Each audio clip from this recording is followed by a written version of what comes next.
जय हिंद फ्रेंड्स, मेरा नाम है महादेव सिंह और आज हम बात करेंगे कि रेलवे एनटीपीसी का जो एग्ज़ाम होना है वो कब होगा, अब कितना समय बाकी है उसमें और किस तरह से हम तैयारी करें कि इस बार जॉब लेकर के ही माने।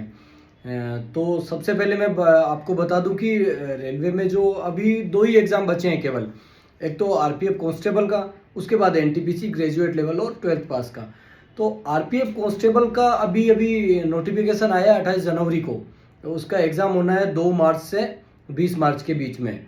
तो आपको पहले तो एक चीज़ क्लियर होनी चाहिए कि कुछ बच्चे हैं जो अभी तैयारी नहीं कर रहे हैं, उन्हें लग रहा है कि जब नोटिस आएगा तो एक दो तीन महीने मिलेंगे। नहीं, जब आरपीएफ कांस्टेबल का एग्ज़ाम है उससे केवल 1 महीने पहले नोटिस आया है। मतलब रेलवे बहुत ज़्यादा समय नहीं देगा कि आपका एग्ज़ाम है उससे 3 महीने पहले आपको नोटिस दे दिया कि इस समय एग्ज़ाम है, इस समय एग्ज़ाम सिटी आ जाएगी आपकी, वो नहीं। आपको केवल 1 महीना 25 दिन इतना ही मिलने वाला है। तो तैयारी आपकी अभी से होनी चाहिए। वो एक बात सुनी होगी आपने और मेरे ट्रेनिंग में भी कहते थे कि आप ट्रेनिंग में जितना पसीना बहा दोगे तो आपको युद्ध के मैदान में उतना ही कम खून बहाना पड़ेगा। तो यही वो समय है कि आप पसीना बहाओ। समय आपके पास 2-3 महीने का समय है, तो अच्छे से तैयारी करो आप। इस समय अगर आप बहुत अच्छे से तैयारी करोगे तो आपको जब नोटिस आएगा तो एकदम से घबराहट नहीं होगी कि अरे अब तो एग्ज़ाम सर पे आ गया है, 20 दिन ही बचे हैं, अब तो मैं क्या ही तैयारी कर पाऊँगा। तो एनटीपीसी का एग्ज़ाम का जो नोटिस आएगा वो भी ऐसे ही आएगा। अब बात करें कि एनटीपीसी का जो नोटिफिकेशन आया था वैकेंसी के लिए, वो पिछली बार ग्रेजुएट लेवल का पहले नोटिफिकेशन आया था 13 सितंबर 2024 को। उसके बाद में 12th पास का नोटिफिकेशन आया था 20 सितंबर 2024 को। तो ये चीज़ एक क्लियर मान के चलो आप कि पहले एग्ज़ाम ग्रेजुएट लेवल का ही होगा। और ग्रेजुएट लेवल का एग्ज़ाम होगा तो ये अच्छा भी रहेगा कि ग्रेजुएट वाले बच्चे जो अच्छे बच्चे हैं जो 12th वाला भी एग्ज़ाम देंगे तो उनकी जो वैकेंसी है उसमें वो पहले सेलेक्ट हो जाएंगे और ज्वाइन कर लेंगे। तो उसके बाद 12th पास वाले बच्चों के लिए एक अच्छा रहेगा कि जो बच्चे ज्वाइन नहीं करेंगे उनकी जल्दी वेटिंग आ जाएगी। इसके साथ ही अपन वैकेंसी की बात करें तो 12th पास की वैकेंसी है 3400 के आसपास और ग्रेजुएट लेवल की वैकेंसी 8000 के आसपास। एग्ज़ाम का जो पैटर्न है उसमें आपको 90 मिनट का टाइम है। जो सीबीटी 1 है उसमें मैथ 30 नंबर की है, रीजनिंग 30 नंबर की है और जीके 40 नंबर का है। साथ ही सीबीटी सेकंड में दोनों को तीनों चीज़ों को बढ़ा दिया है। मैथ के 35 क्वेश्चन हो गए हैं, रीजनिंग के 35 हो गए हैं और जीके जीएस है वो 50 नंबर का, 50 क्वेश्चन 50 मार्क्स के। मतलब और दोनों में टाइमिंग 90 ही मिनट है। मतलब टाइमिंग नहीं बढ़ा है। तो अपने को सीबीटी सेकंड में थोड़ा टाइम का भी इशू रहेगा कि अपने को टाइमिंग के हिसाब से ज़्यादा मॉक टेस्ट देने पड़ेंगे कि टाइम को मैनेज कर पाएँ। लेकिन वो आगे की चीज़ें अभी अपने को निकालना है कि सीबीटी 1 क्लियर करना है एक बार के लिए। तो अपने को सीबीटी 1 क्लियर करना ही अपना माइंड सेट होना चाहिए।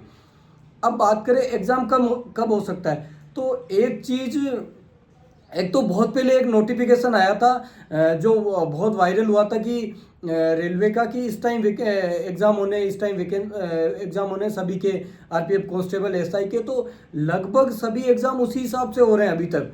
आरपीएफ कांस्टेबल का एग्ज़ाम हालांकि उसमें जनवरी, फरवरी और मार्च दे रखा था, लेकिन जनवरी फरवरी एक मैंने न्यूज़ पढ़ी थी कि कुंभ मेले के कारण शायद थोड़ा एग्ज़ाम आगे हुआ, ऐसा कुछ मैंने अखबार की एक कटिंग पढ़ी थी। लेकिन एग्ज़ाम तय समय पे मार्च में बताया था, तो जनवरी फरवरी की डेट्स को हटा दिया है और मार्च में कंटिन्यू है एग्ज़ाम। मतलब जो नोटिफिकेशन वायरल हुआ, जो लेटर वायरल हुआ था उसी के हिसाब से एग्ज़ाम अभी तक कंडक्ट हुए हैं।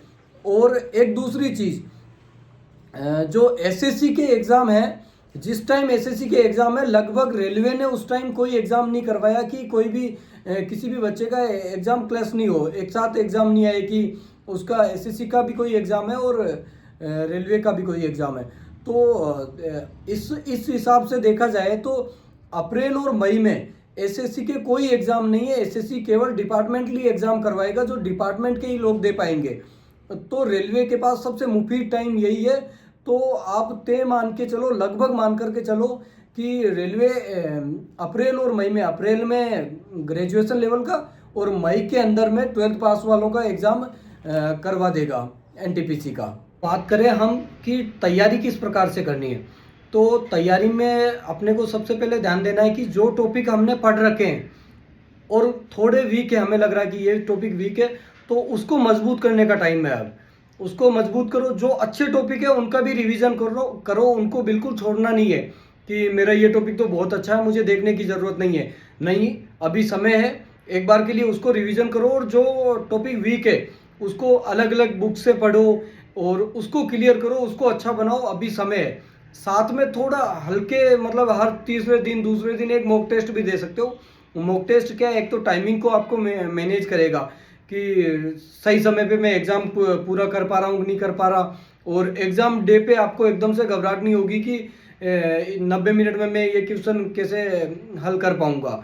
तो आपको साथ में मॉक टेस्ट देते रहना है। साथ ही जो वीक टॉपिक है उनको बहुत अच्छा बनाना है और रिवीजन ज़रूर करना है। जो टॉपिक आपने पढ़ लिया उनको रिवीजन करते रहो। अब अभी 2-3 महीने का समय है, लास्ट में आपको क्या करना है, रिवीजन बढ़ाना है, मॉक टेस्ट भी बढ़ाने हैं। लास्ट में आपको हर दिन मॉक टेस्ट देना है, सब्जेक्ट वाइज भी फुल मॉक टेस्ट भी देना है। लेकिन अभी समय है कि आपको जो वीक टॉपिक है उनको ठीक और अच्छा बनाने का अभी समय है। उनको आप अच्छे से तैयारी करो और बिल्कुल जान लगा करके जुट जाओ। ये उम्मीद मत करो या वेट मत करो कि जब नोटिफिकेशन आएगा, नोटिस आएगा, तब मैं तैयारी स्टार्ट करूंगा, या अभी नॉर्मल करता हूँ फिर एकदम से मैं बढ़ा दूंगा। बाद में बढ़ा नहीं पाओगे। बच्चे साल भर लगे रहते हैं, उनका सिलेक्शन होता है। मैंने भी ऐसे ही किए, मेरे दोस्तों ने भी ऐसे ही तैयारी की है, वो लगे रहे लगातार। तो आपको भी लगातार लगे रहना, डटे रहना है और टिक करके मेहनत करनी है। ये नहीं कि आज कर ली, और एक निरंतरता होनी चाहिए। कंटिन्यूस मेहनत करोगे, लगातार एक ही जगह डटे रहोगे, एक एक एग्ज़ाम फाइट करने के माइंडसेट के साथ लगोगे तो ज़रूर एग्ज़ाम फाइट करोगे। लेकिन आप में अगर निरंतरता नहीं है कि एक दिन मैंने पढ़ाई कर ली, 2 दिन बीच में रेस्ट ले लिया, और एक शादियां हैं, किसी के फंक्शन है, अभी बिल्कुल समय नहीं है। 2-4 महीने जो आरपीएफ कांस्टेबल का एग्ज़ाम है, फिर एनटीपीसी का एग्ज़ाम है, इस समय सभी को अवॉइड करो और फैमिली को बिल्कुल, परिवार को बता दो कि मुझे अभी डिस्टर्ब नहीं किया जाए, मैं बिल्कुल पढ़ाई पे ही केंद्रित रहूँगा। अभी बिल्कुल जी जान से पढ़ाई करो आप लोग। बहुत बहुत धन्यवाद। जय हिंद, जय भारत। और एक चीज़ इसके साथ ही मैं बता दूं कि आपको मेरे से रेलवे संबंधित और एसएससी जीडी या फोर्स रिलेटेड कोई भी वैकेंसी हो, दिल्ली पुलिस हो गई, उसके रिलेटेड कोई भी क्वेश्चन हो, फिजिकल, मेडिकल, एग्जाम पैटर्न, तो आप मेरे को, व्हाट्सएप ग्रुप है मेरा जो अबाउट में लिंक दिया गया है यूट्यूब के, तो उसके द्वारा मेरे व्हाट्सएप ग्रुप से आप जुड़ सकते हो, मुझसे कनेक्ट हो सकते हो, और कोई भी क्वेश्चन हो आप बेझिझक मेरे से पूछ सकते हो। मैं हर संभव प्रयास करूंगा मेरे छोटे भाइयों की हेल्प करने के लिए। धन्यवाद। जय हिंद।